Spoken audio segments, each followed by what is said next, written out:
क्या 50 questions attempt करने का मतलब ये होता है कि तुमको 50 चैप्टर कवर करना है?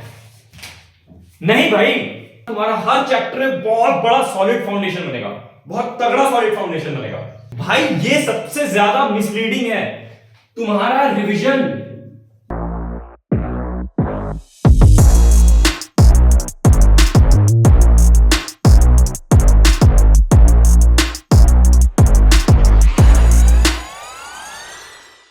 So hello everyone, my name is Piyush Kumar Barnwal और आज की video will be discussing about a comment जो मेरे पिछले वीडियो में आया था।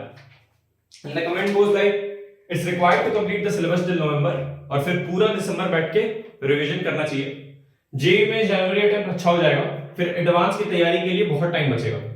And the issue is most of the coachings aren't able to complete the syllabus on time. Please give some suggestions. तो चलो एक एक करके इस पूरे कमेंट का पोस्टमार्टम करते हैं। सबसे पहला बात, ये जो नवंबर वाला चीज है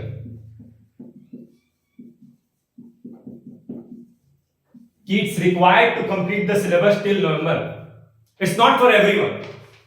हाँ, AIR 1 के लिए हो सकता है, जिसको AIR 1 लाना है उसके लिए हो सकता है कि हमको नवंबर या अक्टूबर तक ही सिलेबस खत्म कर देना है, पर तुम्हारे लिए नहीं होगा। क्यों? क्योंकि हम तुमसे पूछना चाहते हैं कि क्या तुम वो बच्चा है जो अपना क्लास 9 से जेईई का तैयारी करना स्टार्ट कर दिया था? नहीं ना। तुम में से कुछ होगा जो अपना 11th बर्बाद करके अभी 12th में जा रहा होगा, और तुम में से कुछ होगा जो इस बार का जेईई अटेम्प्ट में 70 से 80 परसेंटाइल स्कोर किया होगा, and you are willing to take a drop. So I request you कि प्लीज दूसरे को देख के अपना गोल सेट मत करो, एक अचीवेबल गोल रखो। मतलब फैंटेसी में ज्यादा नहीं जीना है कि ऑल इंडिया रैंक 1 से 100 ले आएंगे अभी तुरंत से, नहीं भाई, धीरे धीरे होगा, ठीक है। और यही गलती करता है कि तुम लोग सोचता है कि नवंबर तक सिलेबस पूरा टालना है और जल्दी जल्दी कर देता है, जल्दी जल्दी में, और कुछ अच्छा से कवर नहीं करता है। तो भैया अब हम क्या करें? आई से कम टू अ लेवल जो अच्छा भी है और जो मोस्ट बच्चा जिसका सपना भी देखता है, और वो क्या है? What's this? ये मेंस का प्रीवियस ईयर का परसेंटाइल वर्सेस स्कोर का डेटा है, ठीक है। सो ये है लास्ट 4 अटेम्प्ट्स जेईई मेंस का डेटा, और यहां पे तुम मोस्टली देखोगे कि हर शिफ्ट का एवरेज 99 परसेंटाइल आने का इस समवेयर अराउंड 190 टच कर रहा है, ठीक है। इस बार 190 टच किया दोनों शिफ्ट में, और चलो मान के चलते हैं कि अगला बार ये 200 टच कर जाए, ठीक है, प्लस 10 और मान लो, ठीक है, अगला बार ये 200 टच कर जाए। अब तुमको बोल सकते हैं कि अगर तुमको 200 नंबर लाना है तो तुमको कितना क्वेश्चन अटेम्प्ट करना पड़ेगा एग्जाम में? 50 क्वेश्चंस।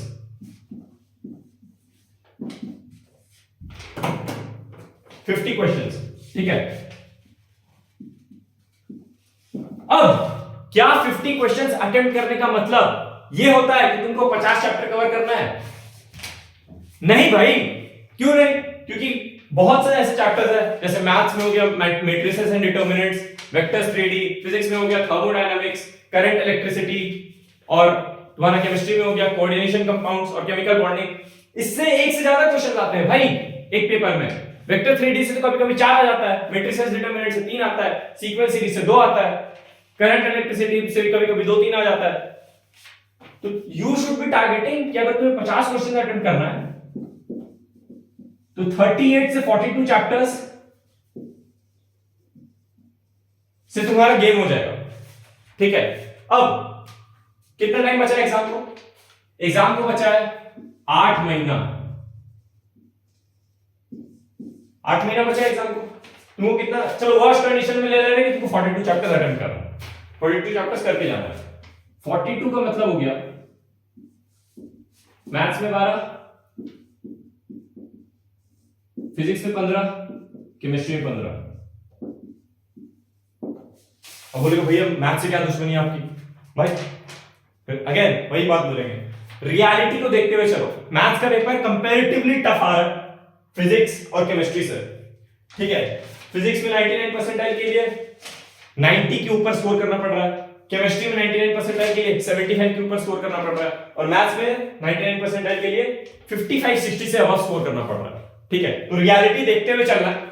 अब अपने पास है 8 महीना, और अपने को 42 चैप्टर्स निकालने हैं, फिजिक्स के 15, केमिस्ट्री के 15, मैथ्स के 12, ठीक है।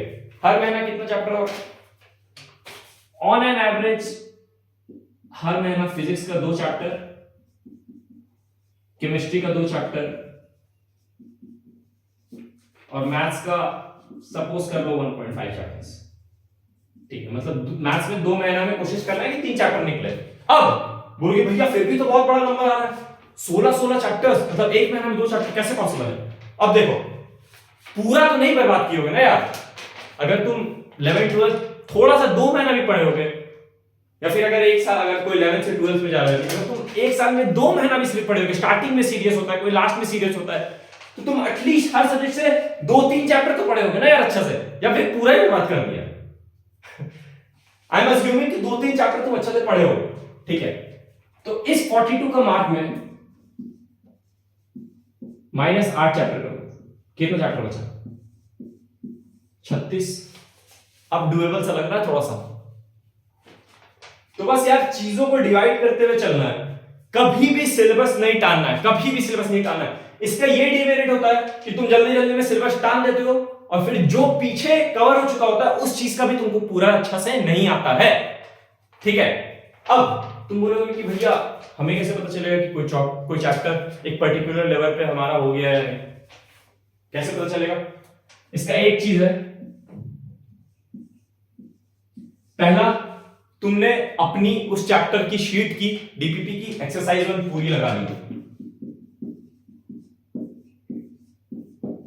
एक्सरसाइज 1 में क्या आता है? मेनली सिंगल करेक्ट क्वेश्चन आता है। हम जितना भी टीचर से पढ़े थे उसमें एक्सरसाइज 1 में एससीक्यू टाइप के क्वेश्चन आते हैं। SCQ means single correct questions. और एक बार तुमने एक्सरसाइज 1 कर लिया, उसके बाद अगर तुम्हारा मेंस का 70% पीवाईक्यूज हो चुका है और एडवांस का 50 से 60%, सॉरी हो चुका नहीं, मेंस का शीट करने के बाद तुमसे 70% पीवाईक्यूज बन रहा है और एडवांस के 50 से 60% प्रीवियस ईयर क्वेश्चंस बन रहे हैं, तो वो तुम्हारा चैप्टर रेडी है, फिर you are ready to go on to the next chapter, ठीक है। प्लीज प्लीज ये तीनों चीज करना, हर चैप्टर के लिए करना, तुम्हारा हर चैप्टर में बहुत बड़ा सॉलिड फाउंडेशन बनेगा, बहुत तगड़ा सॉलिड फाउंडेशन बनेगा।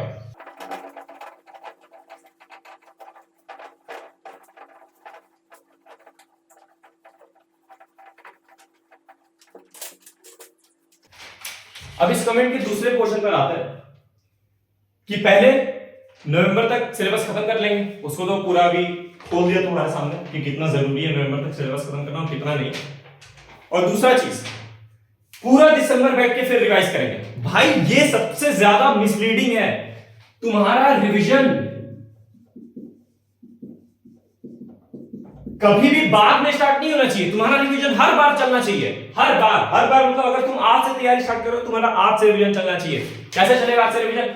कोई तो चैप्टर होगा, फिजिक्स में हो सकता है कि तुम्हारा यूनिट एंड डायमेंशन हो, मैथ्स में हो सकता है कि कोई बहुत आसान सा चैप्टर हो जो तुम्हारा स्ट्रांग हो। रिवीजन पहला दिन से करना है भाई, पहला दिन से।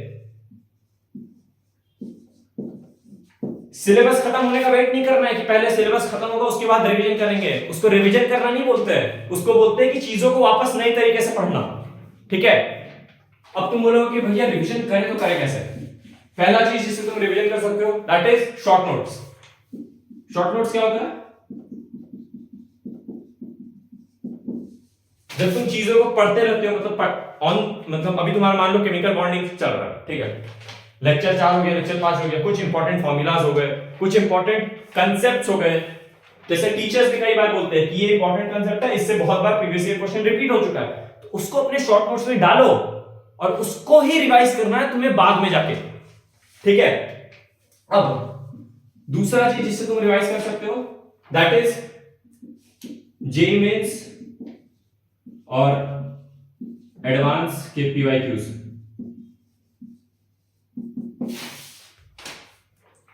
सपोज अब यहां से 2 महीना हो गया, तुम्हारा 4 चैप्टर फिजिक्स में हो गया, 4 चैप्टर केमिस्ट्री में हो गया और 3 चैप्टर मैथ्स में हो गया, राइट।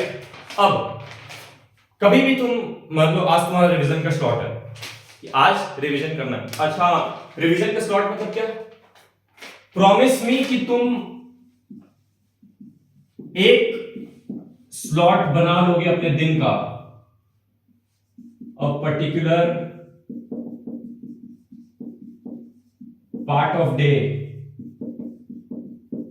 फिक्स कर लो भाई। या तो सुबह उठ के, जैसे सुबह उठते हो रिवाइज करने का आदत डालो, या तो कभी भी 1 से 1.5 घंटा फिक्स कर लो कि इस टाइम हम कुछ भी नया चीज कंज्यूम नहीं करेंगे, बस पुराना चीज को रिवाइज करेंगे।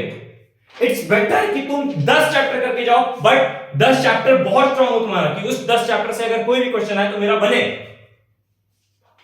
मतलब 20 चैप्टर करके 12 चैप्टर अटेम्प्ट करना इज नॉट अ पॉइंट। जो करो अच्छा से करो, ठीक है। अब पहला हो गया, पहला रिवाइज करने का तरीका शॉर्ट नोट से। दूसरा रिवाइज करने का तरीका हो गया जेईई मेंस और जेईई एडवांस के प्रीवियस ईयर क्वेश्चन से। तीसरा जो मेरे को स्पेसिफिकली काफी हेल्प किया है वो है रैंडम टेस्ट। अरे भैया ये रैंडम टेस्ट क्या होता है? देखो यार, जब हम तैयारी करते थे तो तुम्हें कभी ऐसा महसूस हुआ है कि इतना सारा सिलेबस को एक दिन पहले तो रिवाइज करना पॉसिबल नहीं है कि नहीं? इनफैक्ट एक हफ्ता 10 दिन पहले भी रिवाइज करना इज नॉट पॉसिबल। पूरा सिलेबस या फिर जितना भी तुम कवर करते हो उसको, ठीक है। तो होता है कि तुम टेस्ट देने जा रहे हो और उससे पहले तुम रिवाइज करके जा रहे हो सारी चीजों को, ठीक है। यही चीज हम नहीं करते थे। हम क्या करते थे कि आज सुबह उठे यार, 2-3 महीने हो गए मूल कंसेप्ट पढ़े हुए, आज रैंडम टेस्ट देते हैं। रैंडम टेस्ट मतलब जस्ट कोई भी सेट ऑफ 25 अच्छा रेलेवेंट क्वेश्चन हम रैंडम टेस्ट देते थे। एटीपी स्टार के प्रैक्टिस टेस्ट एक सेक्शन आता था उस पर, ठीक है। तो बस क्या करना है तुम्हें, जो भी चैप्टर्स तुम्हारा 2 या 3 महीना पहले कवर हो चुका है, ठीक है, उसके रैंडम टेस्ट दिया करो। मतलब without revising, test without revising, वापस टेस्ट विथआउट रिवाइजिंग, ठीक है। ये तुमको कॉन्फिडेंस देता है, मतलब तुम्हें एक्चुअली बताता है कि तुम्हें कितनी चीजें याद हुई है। और यार फिर जो तुम गलती करते हो टेस्ट में, उसको ही तो जाके रिवाइज करते हो वापस। जब तुम अपने रैंडम टेस्ट को एनालाइज करोगे तब तुम्हें पता चलेगा कि what was that I actually forget. And ये चीज तुम देखना कि तुम जो चीज टेस्ट में गलती करते हो वो चीज तुम मेन एग्जाम में कभी भी गलती नहीं करोगे। दैट इज माई एश्योरेंस कि जो चीज तुम टेस्ट में गलती करते हो वो चीज तुम मेन एग्जाम में कभी भी गलती नहीं करोगे। तो यार बहुत गलती करो, मतलब इतना टेस्ट दो कि मतलब जब तुम एग्जाम में जाओ तो तुमको लगे यार ये सब चीज तो किया हुआ है पहले से, नया लाओ भाई, नया लाओ कुछ, ठीक है। Moving on to third part of the comment कि and the issue is most of the coachings aren't able to complete the syllabus on time, ठीक है। as a student I would urge you कि तुम्हारा focus ये नहीं होना चाहिए कि तुम्हारा कोचिंग कितना सिलेबस खत्म करा है, बिकॉज अगर तुम एक अच्छे कोचिंग में हो, फिजिक्स वाला हो गया, अन अकेडमी हो गया, या और भी कोई अच्छा कोचिंग हुआ, ठीक है, syllabus most of the syllabus खत्म हो जाता है भाई एग्जाम से पहले। तो तुम्हारा फोकस ये नहीं होना चाहिए कि तुम्हारा कितना सिलेबस खत्म हो रहा है, तुम्हारा फोकस ये होना चाहिए कि जितना सिलेबस हो गया है उसमें तुम्हारी अच्छी ग्रिप है या नहीं। बात आ रही समझ में? जितना सिलेबस हो गया है उसमें तुम्हारा अच्छा ग्रिप है कि नहीं, ये इंश्योर करो तुम्हारा पूरा प्रिपरेशन अच्छा होगा, ठीक है। हम चाहते हैं कि तुम इस वीडियो को मिस इंटरप्रेट मत करो, ठीक है। I am not asking you कि तुम ज्यादा सिलेबस मत करके जाओ, ज्यादा सिलेबस करके जाना is always a plus point. I am asking you कि सिलेबस रश मत करना। ये नहीं हुआ कि 8 महीना में सिलेबस खत्म करना, 8 महीना में सिलेबस करना है, जल्दी जल्दी टांग दिए और आता कुछ नहीं, ठीक है। 60 चैप्टर कर लिए और 30 चैप्टर के क्वेश्चन बन रहे, नहीं भाई, जो करो अच्छा से करो। बता रहे एडवांस में तो 50% सिलेबस में गेम हो जाता है, ठीक है। बात आ रही है समझ में? सो समराइजिंग द वीडियो, सबसे पहला सिलेबस टानना नहीं है, जो करना है अच्छा से करना है। दूसरा, ये नहीं फोकस होना चाहिए कि मेरा कोचिंग सिलेबस टाइम पे खत्म करा पाएगा कि नहीं, ये फोकस होना चाहिए कि मेरा कोचिंग जितना सिलेबस करा रहा है क्या उसमें मेरा अच्छा सा ग्रिप है या नहीं।